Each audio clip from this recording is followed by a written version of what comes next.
কোরবানির ঈদের পর কমেছে সবজি, মুরগি ও ডিমের দাম। বিক্রেতাদের দাবি, বাজারে পর্যাপ্ত সরবরাহ থাকায় দাম কমেছে। চট্টগ্রামে গত সপ্তাহের চেয়ে বেশিরভাগ সবজির দাম কমেছে ১০ টাকা পর্যন্ত।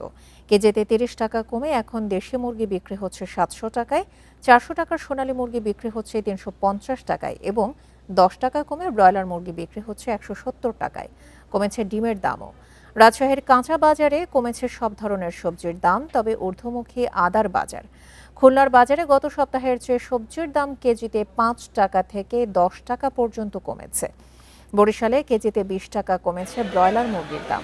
এছাড়া সোনালী মুরগি ২৮০ ও লেয়ার মুরগি ৩৮০ টাকা দরে বিক্রি হচ্ছে।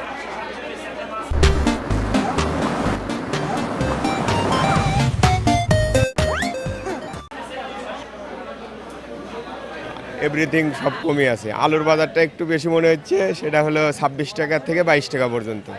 ঈদের পরে সবজির দাম প্রত্যেকটাই কমতিছে, মানে এক সপ্তাহের তুলনায় প্রতি কেজিতে ১০, ১৫, ২০ টাকা পর্যন্ত কমে গেছে।